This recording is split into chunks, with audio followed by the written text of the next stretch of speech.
I can say that this is good because one requirement of my tour is that you have to forget all about it. However, it does provide some nice illustrations, right, about how Vikings were and the different habits that they had. We know for sure that Vikings, they were not the most peaceful men on earth. Quite the opposite. They were sailing around the world looking for trouble. So many come here and ask me, Ramon, how is it possible that we transition from the land of Vikings to this city that we call now the peace capital of the world, Oslo, where we're hosting the Peace Nobel Award and so on, right? This is a very difficult question, I gotta say, so I don't have a conclusive answer for that, but we will try to understand how that transformation happens along the way. But for the moment being, I wanted to bring your... Well, this was a 5-minute summary of a classic history of Oslo. Don't worry, we'll get a little bit more details along the way. And for that, I'll invite you to come with me to the Opera House area, because that is the most modern area, not only of Oslo, but Norway as a whole. So we will try to make a contrast in between the old times here and the newer times over there. And then as we're walking, we'll discover what happens in between those two periods. Do you have any initial questions?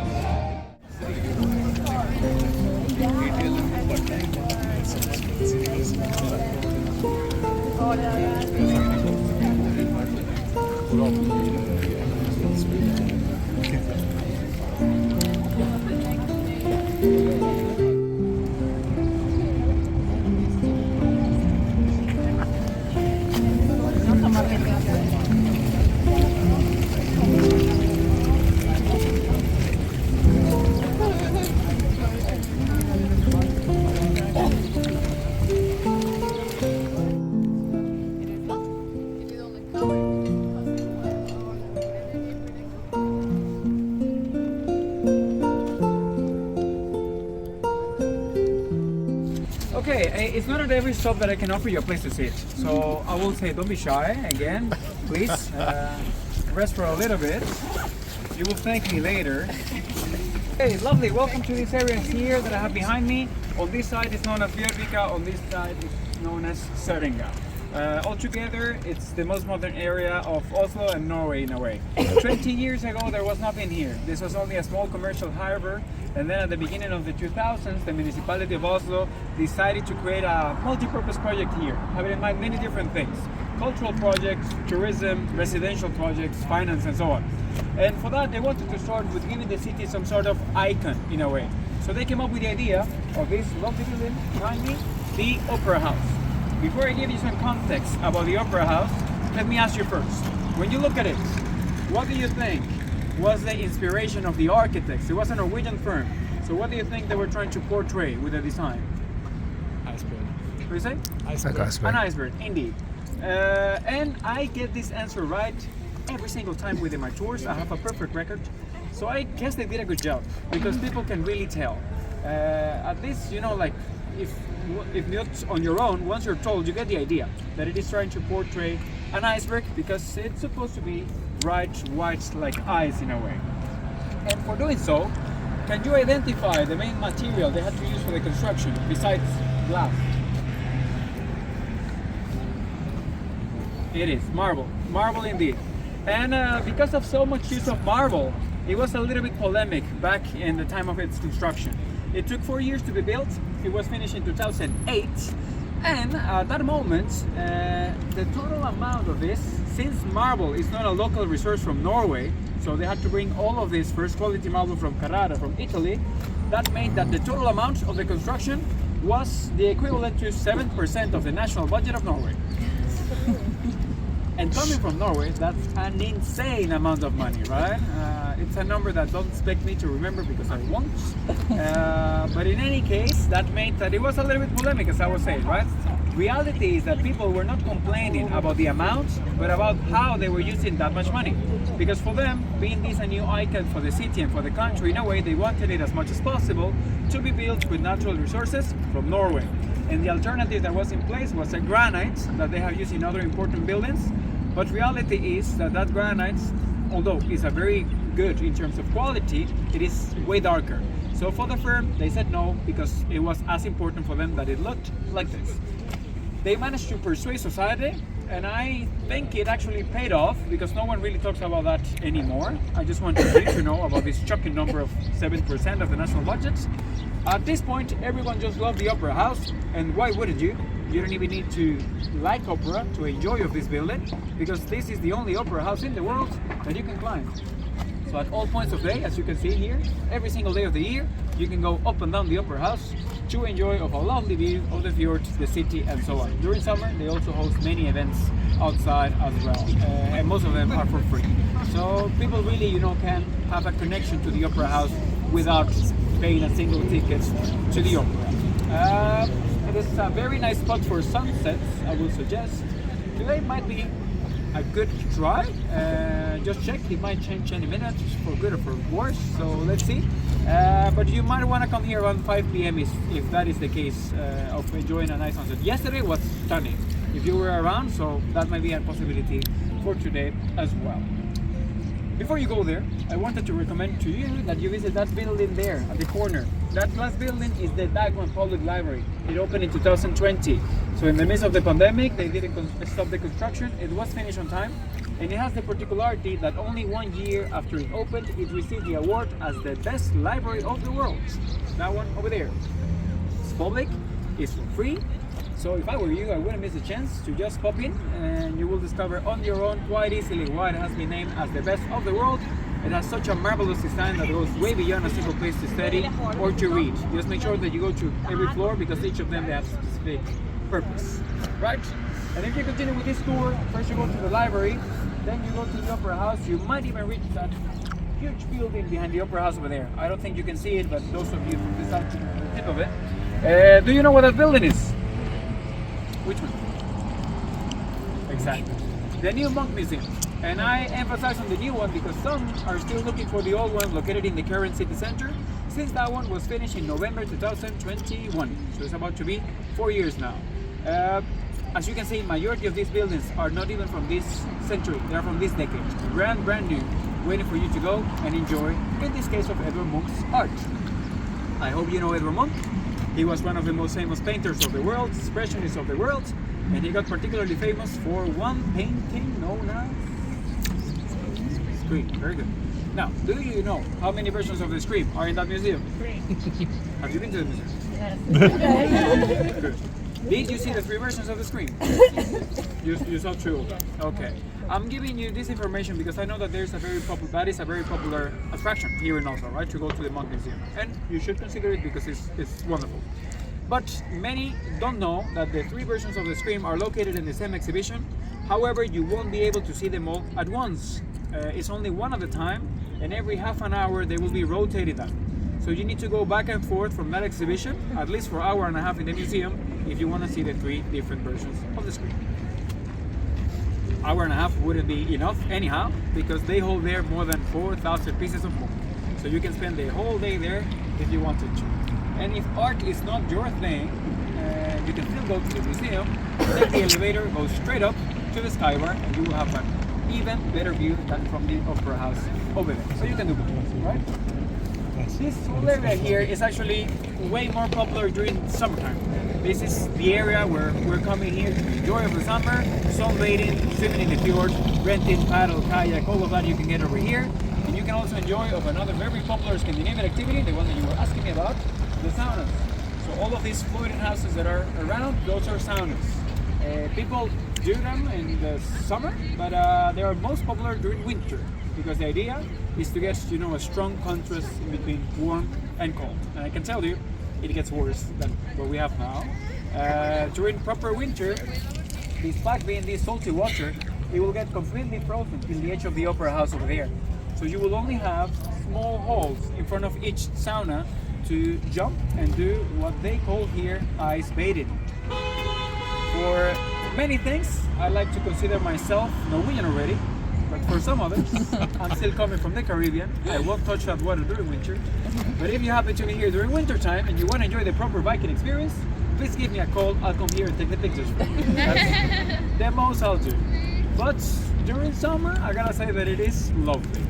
I don't know about the temperature at this moment. Last time I checked like 2 weeks ago, it was like 9 degrees or so, the temperature in the water. You might want to try. Why not? You might want to add that to your list of activities. Okay, obviously, since this area is super new, I don't have tons of stories and anecdotes to share. It's mostly about tips, so you can come here later on and and enjoy the rest of your stay. But our next stop is the oldest area that we can still witness in Oslo. So there I have tons of stories and anecdotes to share. Before we go there, do you have any questions? What is this building on the hill there? On the hill. What do you think it is? I don't know. Originally it was first a military installation. At this moment it's a high school. So that's what it is at the moment. It's a high school. Okay, Really any nice other? They have a nice view from that. Well, if you don't, then we are going that way. Let me just warn you, this will be the longest walk that we will have within the tour without any stop in between. Please don't get scared. It won't be like this the whole time, I promise. It's only this one, and from that one on, all of the other stops are very close in distance. Just take advantage of this long walk. So if you have any comments, doubts, questions, just come to me, I'll be happy to answer.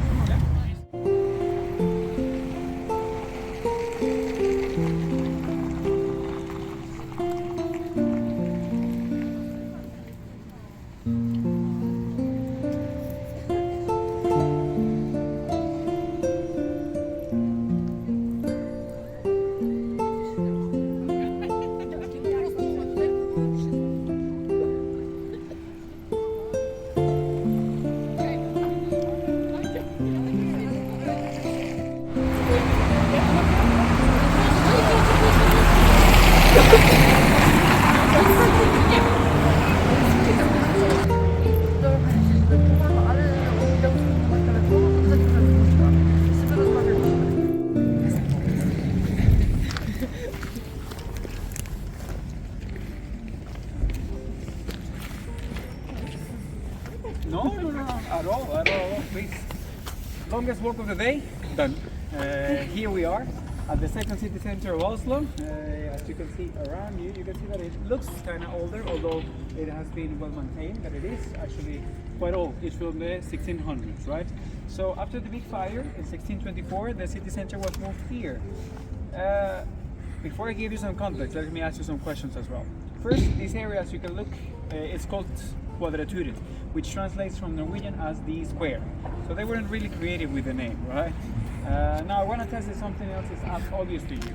When you look around, what do you think might be the key difference in between this one and the original city center, the one that was burned down? Not where we were, but the original one. What can be different in between? There is no wood building. Precisely, exactly, right? So the material of construction. So it took them almost 600 years to realize that they needed to change something to prevent these accidental fires from happening, and they came up with the idea of changing the material of construction. And this comes with a broader context that involves Denmark. You might know that Norway as an independent country is actually quite new. It is from last century only, from 1905. Before that, we were in unions with other countries around. First, it was the Kalmar Union in between Sweden, Norway and Denmark.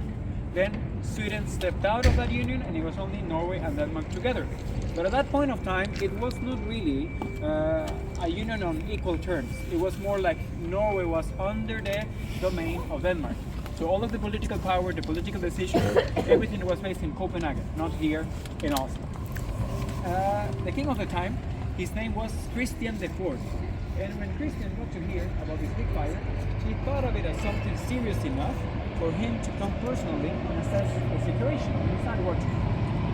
One of the survivors of the fire was the fortress of Oslo, which is located just down there. It will be our next stop. And he thought that by having the fortress there, this will be a good place in terms of protection for the new city center. As for the story, take this with a pinch of salt. He was riding his horse and then having this in mind, he stopped there in the middle saying, I want the new city center to be here. And apparently his glove fell and he has been there ever since to remind us of that instance, in which he decided that this would be the new city center. Along with that decision, two more things came. One was an actual prohibition of using wood, and second, well, Christian, he was such a humble king. So he decided to take the opportunity to have some sort of rebirth of the city and change the name for Christiania to honor himself. And he stayed like that for centuries until Norway was independent, and then the municipality of Oslo was able to re-establish the original name of the city, Oslo. But if you're walking around the city and you find many places called Christiania this or Christiania that, it's because this city was known as Christiania for several years. Now let's go back to the first decision, the prohibition of using wood. At that point, Norwegians agreed. They were sick and tired of the accidental fires themselves. But they did not know how to work with material different than wood. So Christian had to make some arrangements, and he called for some foreign people to come here and help with the new architecture and the new construction. If you have a look at that building over there, at the corner, it says on top, Gamle Rødhus, which means in Norway, City Hall. So that one used to be the City Hall back in the days. And if you have a look, then you will get a hint of which was this foreign nationality that was present here in those days to help with the new architecture. Could you guess? Is it? This actually doesn't resemble to Scandinavian classic architecture. Indeed, exactly. So it was the Dutch people here during those days to help with the new architecture. Because apparently they also had some expertise dealing with accidental fires. So they were bringing that know-how here to the city. Besides that one, that used to be the City Hall, another important building of this area is the yellow house that I have behind me. You might know that all across in Europe, during medieval times, if you broke the law and it was something serious, you were going to be executed. And that execution happened always in the city center. They did it in public to intimidate the rest of the population so they wouldn't commit the same crimes, and also for some entertainment purposes. Well, that's another thing. In any case, the responsible of those executions used to live in this yellow house behind me. So just a few steps away from his lovely job. That's the reason why some inhabitants of this area might tell you that if you're walking around here during the night time, you might hear some screams and spooky stuff going out of this yellow house over here. Perhaps even today, that is Halloween, right? Be aware of the witch around. I don't know. In any case, I can tell you that at this point that house is a bar. So I can think of other reasons why people are hearing screams and even spooky stuff in the middle of the night, right? And besides being a bar, it is also a restaurant, traditional cuisine from Norway. And that invites me to make a transition towards another topic that I want to touch upon, which is Norwegian gastronomy. Not without making you guess once more. What do you think ranks as the most popular dish in Norway? Fish. Fish? Okay, what else? Pizza, you say? It's actually number 2. Something else? Brown cheese is super popular, very Norwegian, but it's not like a dish, right? So I'm looking more for a dish. What besides fish? Come on, be creative. What is it? Lamb? Okay, you are on the right track when it comes to Norwegian traditional food. That was basically whatever they were able to fish, including even whale, or to hunt. I mean, lamb wouldn't be there, but a reindeer, bear, and so on. All of this, together with some potatoes, that would be Norwegian traditional food. But that was not my question. My question was, what is the most popular dish in Norway? So that's what I said. You are actually closer with pizza number 2. Think outside of the box. What can that be? Sushi. Sushi. No, but I can give you an interesting tip about that. It was not until Norwegian salmon reached Japan that it was introduced to sushi. So this very popular sushi that we have now is actually has a Norwegian connection, but it's not as popular here. I mean, it is, but not. Okay, as I told you before, the answer about the opera house, always get it right. This one, always wrong. Unless someone has been reading, like fun facts about Norway, or has been living here or something like that, you wouldn't know that the most popular dish in Norway are tacos. I was supposed to know it. You're not supposed to know it. You're not supposed to know it. But there is an interesting story behind this, otherwise I wouldn't be bringing this up. Tacos are the most popular dish in Norway. We have discussed to some degree that this is a wealthy country, right? So wealthy that they are able to afford 7% of the national budget for an opera house. But where is this wealth coming from? Oil and gas, right? And the discovery of oil happened kind of late here in Norway in comparison to the rest of the world. It happened almost in the 70s. And at that point, when they discovered oil, great news, we're going to be rich. But they had no clue what to do with that oil. So they had to call for some foreign help to come here and settle the oil industry. The first that came, for some historic reasons, was people from the US. And if I'm being more precise, the ones that have the expertise there are people from Texas. And if I'm being more precise, the workforce that they were bringing was Mexican. My dear Mexicans, so attached to their gastronomy, they brought the tortillas in their suitcases. And that's how tacos arrived to Norway during the 70s. Bear in mind that this was the new labor class in a way, right? People working with oil. It was an expanded industry all across the country, and when they were going for lunchtime, and the Norwegians were having the same thing as we're having today, just a piece of bread with something on top, as simple as that. My dear Mexicans, they were having proper tacos. And no one can blame Norwegians for liking those better. They started to try those, they started to like those, and they started to get more and more and more and more popular. So much so that already in the 90s we got a new tradition, and this you can Google if you still don't believe me. This tradition is known as Taco Fredag, Fridays, like today, of tacos. So as per tradition, Norwegians, they eat tacos on Fridays. They gather at home, they prepare tacos, share that with friends, families, and so on. Being this the only dish that they will be eating on a weekly basis, and therefore the most popular dish in Norway. If you still don't believe me, you can experience it yourself. Go to any supermarket, regardless of the size, you will see a huge shelf with taco stuff. That's what they're using every Friday to prepare their tacos. And you can also Google this. Norway is the second country as per consumption of tacos per capita in the world, just after Mexico. It is as big. And it has expanded. So many times I have tourists from Sweden, and they are here like, oh, we also have that tradition. It is coming from Norway, from this oil period back in the 70s. Okay, I hope this was an interesting fact for you. At least surprising, I guess, right?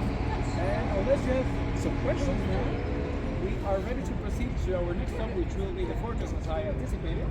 It is one of the oldest buildings in the city that survived the fire, right? It is from the 1300s. However, I won't be talking about that period of time.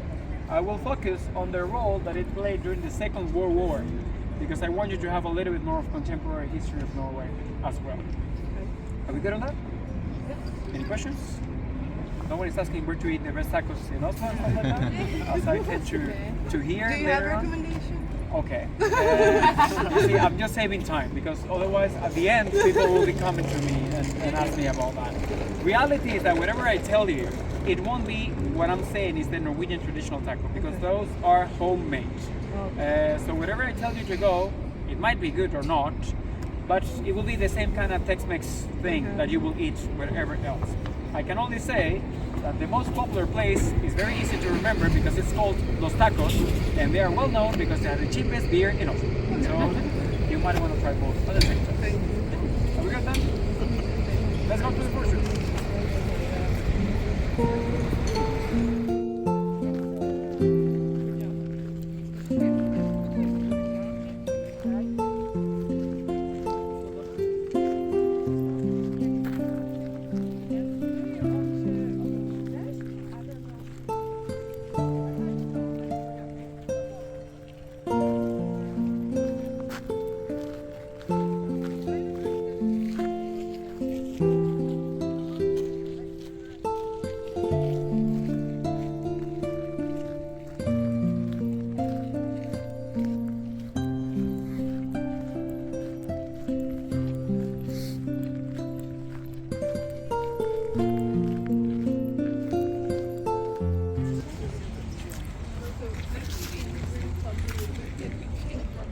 Okay, I believe everyone is here.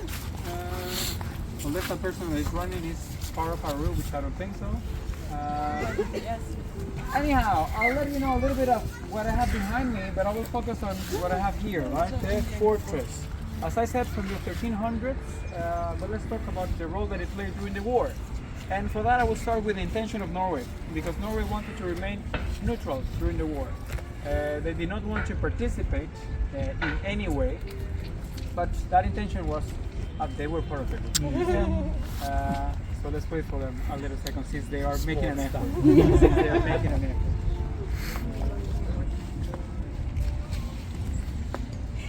Since I saw you making an effort, I decided to stop, so you will get the information.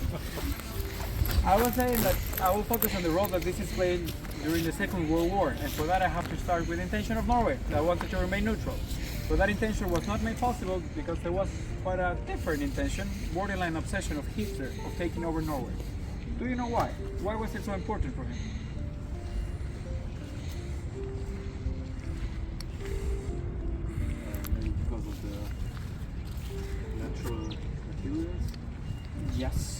broadly speaking, that is correct. Iron was more of a Swedish thing. Also in Norway, but more of a Swedish thing. Something else? Just stop British empire to come. That was part of it. Geopolitically speaking, Norway has a very strategic position, right? Not only that, but frontier with Russia as well, access to the Baltic Sea. So there were many geopolitical advantages of taking over Norway. But the actual key difference is more related to what you were saying. Have you watched the movie Oppenheimer? Yeah. You have? Okay. Yes. Or at least some of you have, right? And if not, perhaps you have heard of the story of this guy that was developing a nuclear bomb in the US, right? So this movie that is actually quite long, very interesting, quite long, they have a very short sentence in which they're giving you the answer to what I'm asking here. When they were trying with many different ways of developing a nuclear bomb, they said there, what if we try with this resource from Norway known as heavy water? Have you heard of heavy water? If not, such as the name suggests, heavy water is water with higher density, and that facilitates the production of nuclear power. So, as shown in the movie, they wanted to come here and take this resource. That is why it was very important to occupy Norway in a way. The fortress played an important role because it provided with a military advantage of getting to know with good time when that occupation was coming. So they were able to notify the Norwegian royal family, who was able to escape first to the UK and then to the US in what was known in history as the Atlantic crossing. By the way, just connecting here the dots, it was because of hosting the royal family then that it emerged this close bond in between Norway and the US, and then they were coming for the oil during the 70s, right? So there is a weird connection in between the war and tacos as well here. In any case, with the royal family away, there was a lot of uncertainty here in the country on what to do with war. Some still wanted to remain neutral, some others said this is not possible, we need to defend ourselves, and some others they had a different view. By others I'm referring to a man by the surname Quisling. Quisling was the leader of the fascist party of Norway. That doesn't exist anymore, but it did back then. And as a fascist, he thought that it would be better for Norway to have an alliance with Hitler. This proposition was rejected by pretty much everyone here, from society all the way up to the royal family. This has been the only time that the King of Norway had used his veto power against a political proposition. With that effect, because the alliance took place, not officially, but by means of force. So it was only due to the huge effort of Norwegian society as they organized into two big resistant movements that they prevented the German occupation from taking over the heavy water industry. So they never accessed it, actually. Which makes that, for me, it is a little bit underestimated in history, the role of Norwegian society in this period of time. Perhaps it's because it's a history of what could have happened in a way, right? We don't know. We don't know how it ends. Not so positive for Quisling and his allies, because after the war finished, they were punished as traitors of the country. And although death penalty was already abolished in Norway, they reverted that measure to apply to him and to his group. So they were the last group of men being executed in Norway, and that execution happens as well in this fortress where we're standing now. You can actually visit the fortress. If instead of coming here, you just go straight, you can go inside and walk around. And inside the fortress, it is the Resistance Museum, not as a coincidence, right?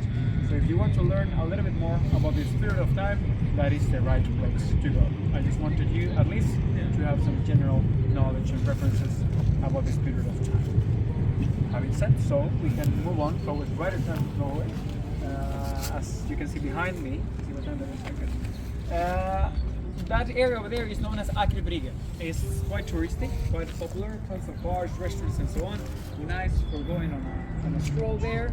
And they have very interesting places to visit as well. I will highlight a couple for you. One is that huge grey building over there. That is the National Museum. It is the newest museum that we have here in Oslo, and it's my #1 recommendation when it comes to museums. I'm not saying that it's better than the others. I'm only saying that if I could pick only one during my stay, I will be picking that one because it's the most complete. So you will have art, including art from Munch, but beyond Munch, many other artists, and beyond art, history, pop culture, Nordic design, all in one single place, which is the National Museum. And in front of that one, that yellow house in the corner over there, that is the Peace Nobel Center.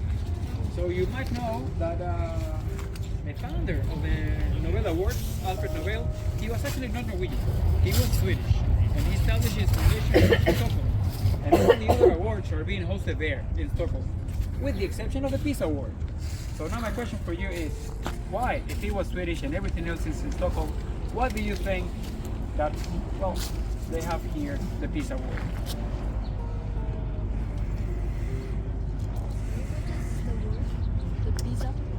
Peace. Peace Award, yeah. Like in peace. No? Nope. No clues? It's actually good of you, because I was trying to trick you. No one knows the answer for this question. Reality is that he stated in his will everything that wanted to happen with his foundation, and then at the end he put there, Norway has the Peace Award, period. No explanation was given. We never know what the explanation was behind that, right? So we just don't know. There is a lot of speculation around that. One thing is a fact, at that point of time, Norway and Sweden were in one union. So it was not Norway and Denmark. I will explain later to you how the transition happened from Denmark to Sweden. But we were in a union with Sweden. And apparently, Nobel had some disagreements with the Swedish government. And he was more leaning towards the Norwegian vision. So being that the Peace Award is the only one that has some sort of political component, he might have thought as Norway as a better place to have this responsibility. Yet again, this is only speculation, but this is as far as we go with that. We have been having that responsibility ever since, anyhow, and that is happening every 10th of December at the City Hall. And not as a coincidence, that will be our next stop. Do you have any questions? No? If not, in a couple of seconds, it should ring the bells from the City Hall. They ring every hour. That tells me that I'm perfect on my timing, and not only that, but at this moment, then they ring every hour from 7 a.m. until midnight, and just after that, they will play a song with those bells. That song is different every time, so I don't really know what it's talking about. My invitation is that you take 2-3 minutes, take some pictures of this lovely view, and in the meantime trying to hear, and when we gather down there at the City Hall, you can let me know if you actually manage to reconnect. Take 2 minutes.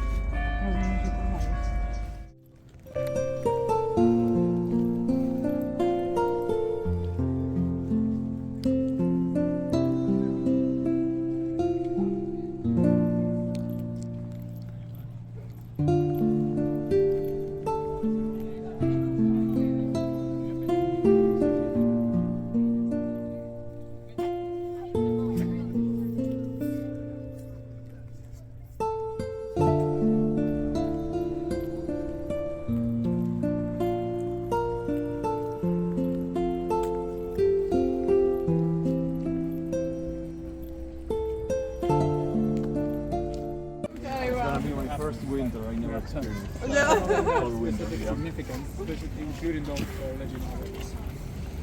Okay, I've been asked about that twice, so I like that you are noticing things that I'm about to say.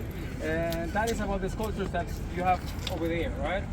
Those sculptures are from another very famous Norwegian artist that his name is Gustav Vigeland. So you might have heard the name because he has another park, not this one, that is located, let's say, in the area behind the palace that has his name, Vigeland Sculpture Park. If you Google Sculpture Park, that is the one that you will find. And that I absolutely recommend that you go there. It is open 24 hours, although I would say that you might better appreciate it with daylight, right? So try to go there perhaps tomorrow or just straight after the tour, might work as well. Beautiful place, stunning. And if you're going there, I want you to understand what you're seeing. So from the main entrance, as you're walking, what you will see is the cycle of life developing with the different sculptures from Vigeland. So please don't miss it.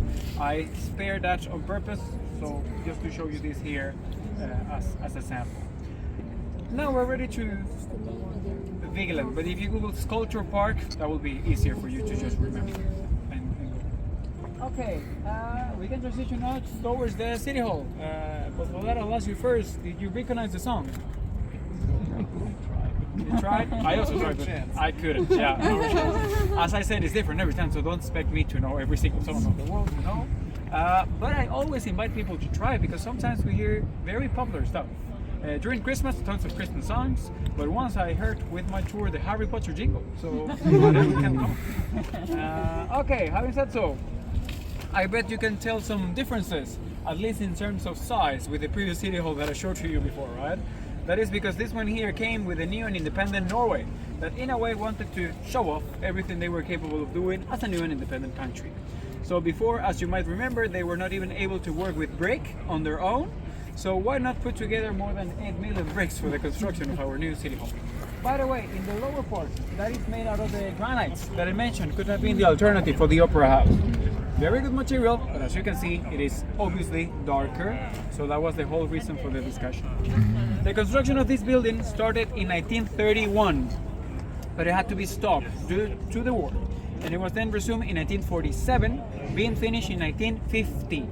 That was not the plan. The plan was to get it done quite earlier, but because of these war delays, it was done by 1950, and we call that actually a beautiful coincidence.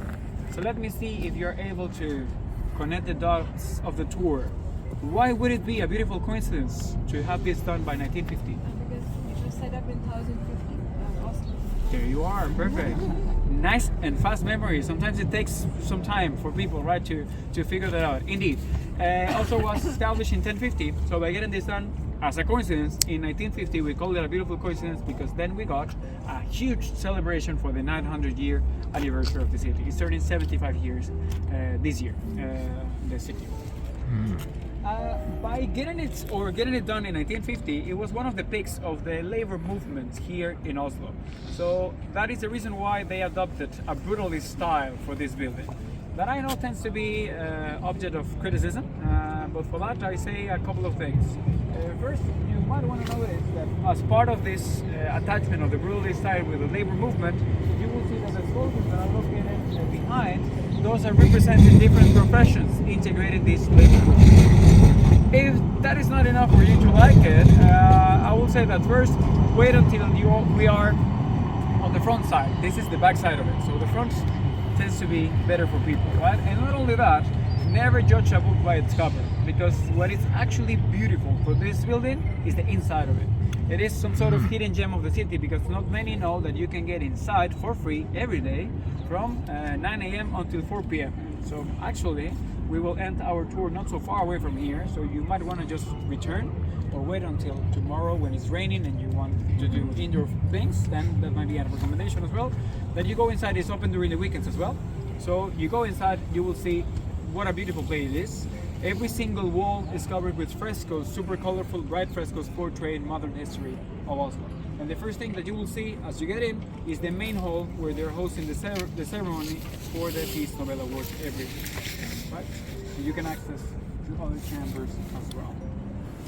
Having said so, what I'll invite you to do is to come with me to the front part of the building, so at least you can have a look on the front side. You can take some pictures and so on. I might be pointing a couple of things for you, but it will be just a quick stop because our official next stop will be at the National Theatre, so we'll just pass by. Yeah. Let's go.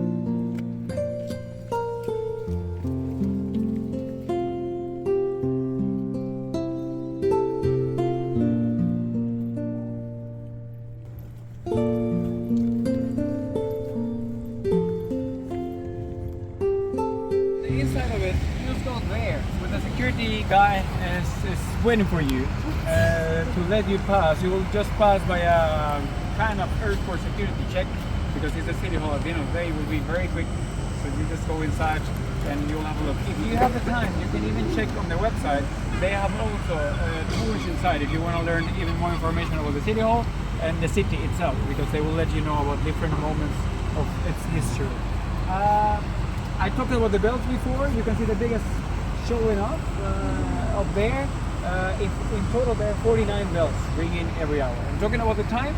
We have an astronomical clock down here on the same style as the one in Prague. It's not as famous as that one, but it actually has the same features and the same characters. You can hear them now. They do every 15 minutes for a shorter period, and only every hour, as you can see, is done, and every hour for a longer one with the sound included. So, as said, I just wanted to reiterate the invitation. Please come inside today, tomorrow, whenever. It is one of the most beautiful places in the city. Any questions? and let's go to the National Theatre.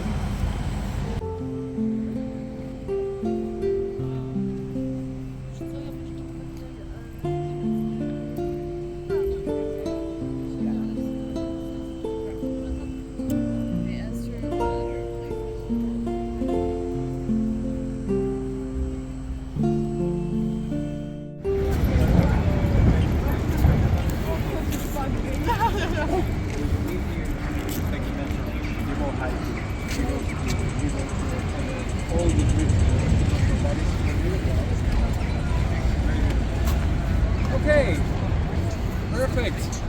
Welcome to the National Theatre behind me. For the attending portion of this theatre, we will need to go back to Norwegian political history, to a period of time that I already mentioned for you, which was the transition from Denmark to Sweden. When and how did that happen? Okay, it happened at the beginning of the 1800s, when it was happening all across in Europe, the Napoleonic Wars. So during that period of time, Norway and Denmark were one country, Sweden was a different one, and not only that, but they were part of two different alliances during the Napoleonic Wars. The alliance of Sweden won the war, and then they claimed the territory of Norway from the hands of Denmark as a reward for that war.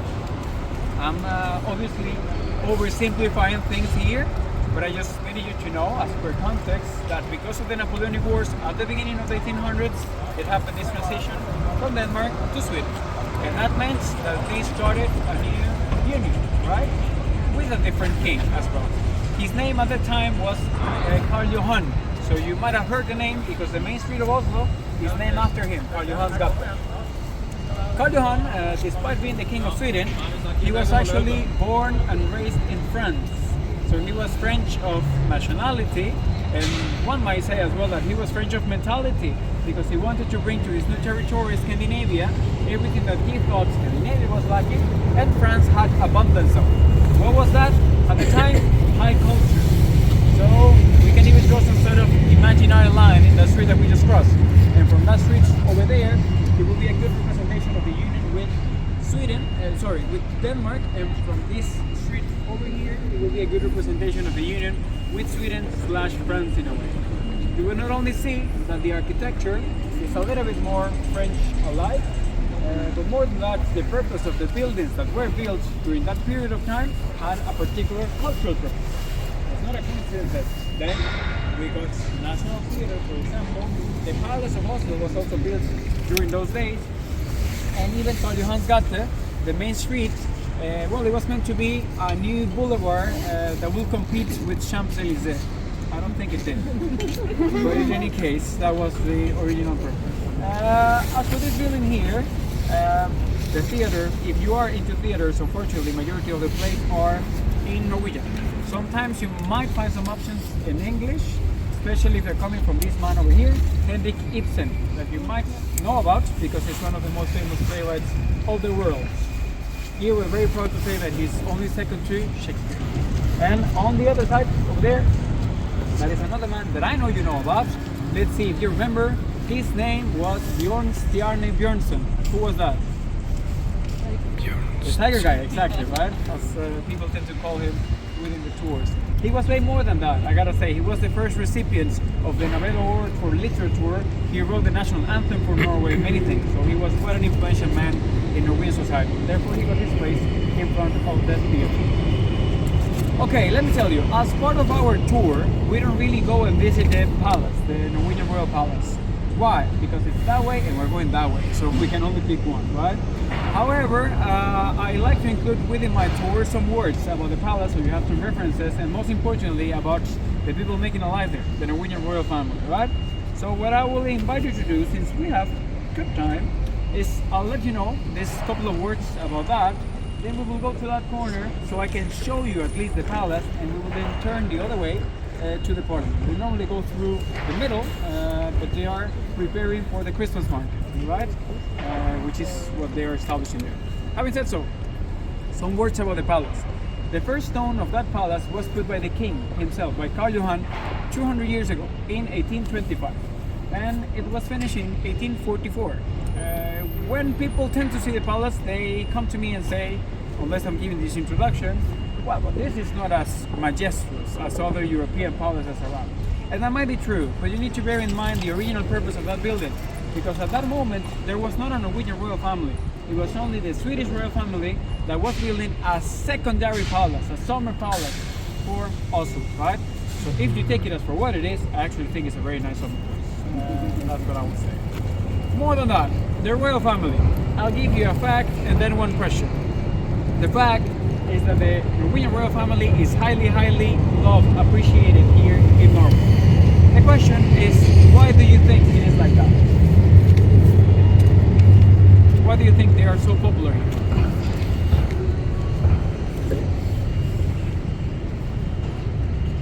Come on, give me your guess.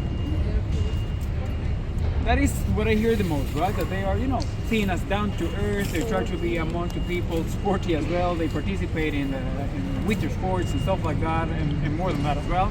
And that is true. I gotta say that I've seen them in the city a couple of times. I can share with you an anecdote from last year. During the summer, we had an official visit from the Danish royal family, and when they were here, they were seen, both royal families, moving around in Oslo in public transportation. So that is not something that you will be able to say of many other royal families of the world, right? I bet that there was a lot of intelligence in that bus. But in any case, there was people going back home saying, I was sitting next to the Queen today in a bus, right? So that is kind of extraordinary. But with this example, I'm actually illustrating that that is a common feature of Scandinavian royal families. There is something that is particular, unique of the Norwegian royal family. What could that be? People don't really tend to know about this, and for me it's really interesting. So that is why long ago I decided to include it as part of my tours. It's not really part of the official script. But I'll tell you, unless you have any other wild guess. No? Okay. So, let's forget about the moment of time where we are now, the transition from Denmark to Sweden, and let's move on towards the independence of Norway. That happened in 1905. At that moment of time, finally, after being together in unions for over 700 years, Norwegians were able to make their own decisions, including if they wanted to remain as a monarchy or they wanted to transition towards a republic instead. They made a referendum for that, and the option of the monarchy won. But as you know by now, there was not a Norwegian royal family. So it was first the Danish and then the Swedish royal families ruling over Norway. So they wanted to be a monarchy without monarchs. How was that supposed to work? Well, there were many different propositions at the parliament, and the one that got more support was to look back towards Denmark and ask for a member of that royal family. How so? Well, first, Sweden was not really an option because they were just out of the union with them. There was still a lot of tension in between them, so not an option. And also they said that by being together with Denmark for over 400 years, they could trace some Norwegian blood running through the veins of the Danish royal family. So they wanted to, reclaim part of that blood to come back here to Norway.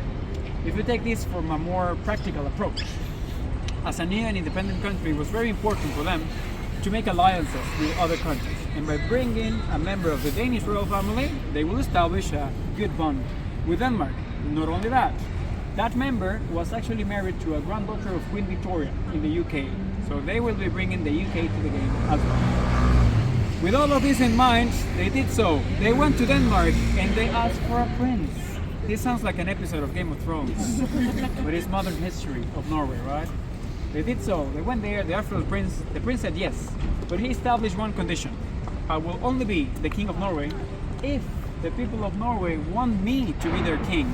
So we got a second referendum for that aim, becoming this the one and only democratically elected royal family of the world. And that is a main difference, right? That provides them with a legitimacy of origin that no other royal family of the world has. And they are, very proud to say so. And not only them, but Norwegian society, they are really proud to say that they have the only elected royal family of the world. They say this is as democratic as it gets, right? You might be wondering now, this is great, and how often are those elections? Every never. That time and never again. Although I gotta say as well, that there are some constitutional mechanisms in place to keep that legitimacy. How so? Every time we get a new parliament, so every 4 years, the new parliament has to make the formal question if there is a need for a new referendum for the royal family. However, since the popularity of the royal family has always remained pretty high for being, you know, close to people and so on, that has made that the answer to that question has always been no. But there is a way of getting a new referendum if needed. I hope this was an interesting fact for you. It tends to be appreciated among people. Not many know.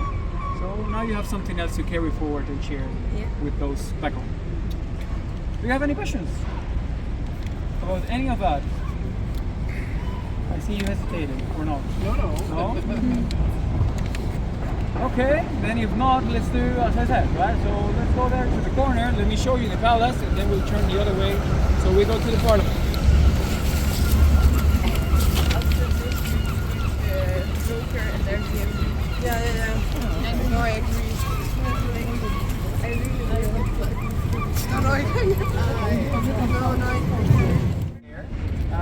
If weather allows, tomorrow at 1:30 p.m., or actually every day at 1:30 p.m., we will see the change of flags in front of the palace, and that will be a good moment to go. If not, at any other time, you can still go there, you can walk around the gardens. It's only half of the gardens that are open throughout the year. It's the full of them are only open during the summer, right? So that is a good moment for you to go. I think that the flag is raised, that means that the Norwegian royal family is in the country, not necessarily in the palace. That will be a security breach, but they are in the country now. If you're wondering as you're passing by what this building is here, this is the University of Oslo, the original building from 1819. So back then it was the entire university. Then already in the 60s we got a full different campus, and this remains only as the law back then. You're passing by and you're curious about what it is. Jag såg så långt bort. Show you around. Let's go this way now, and we will turn back to the parliament. That will be our last. It might be a little bit crowded here, so we'll try to stick together.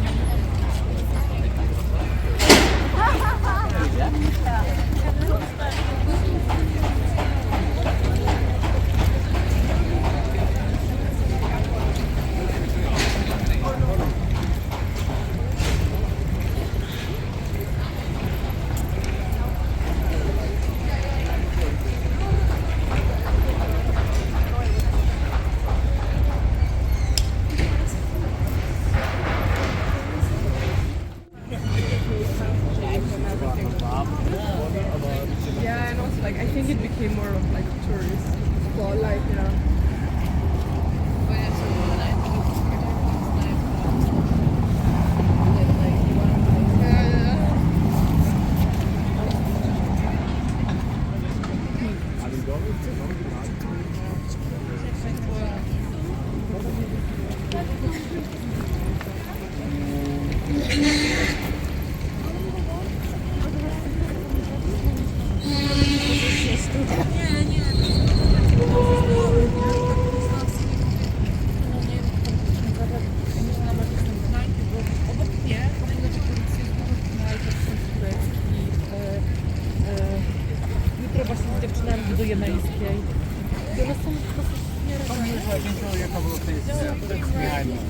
Okay, perfect. Welcome to this beautiful building that I have behind me, the Parliament. The Parliament, besides being beautiful, is also the most important institution in Norway.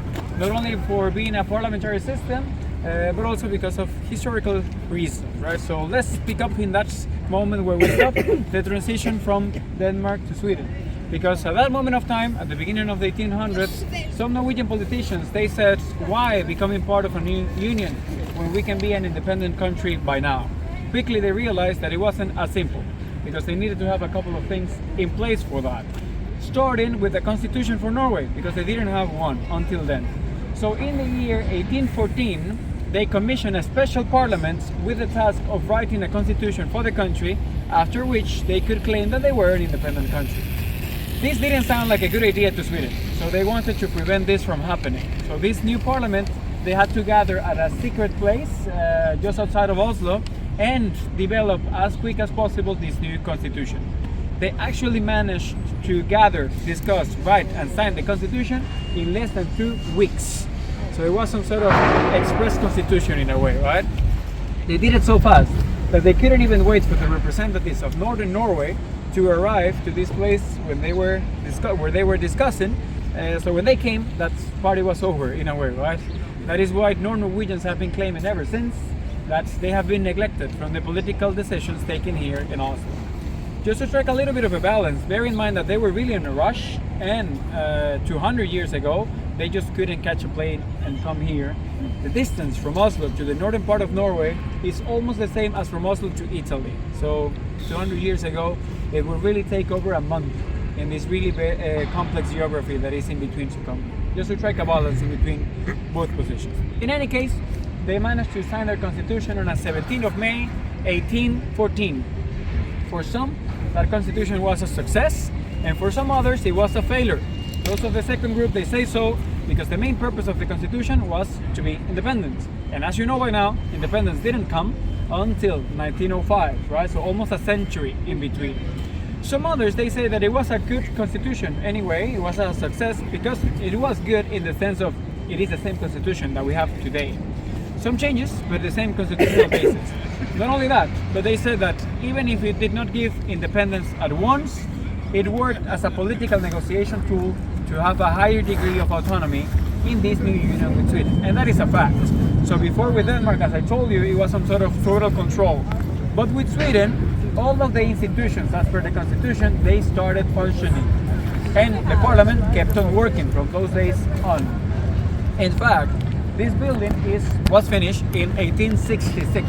So already halfway in that union with Sweden, we got a permanent place where to discuss only Norwegian issues, and with that, build on towards that independence that came later on through peaceful means with Sweden in 1905. With all of this together, it might be easier for you to understand why the most important day for Norwegian political history is not Independence Day, but Constitution Day. So our national day here is 17th of May, the day the Constitution was signed. Having said so, I will suggest that when you're planning your next trip to Norway, you do that during May. Because first of all, the weather will be better, let me tell you. And second, you will get to be part of the biggest party that Norway has to offer, which is the National Day.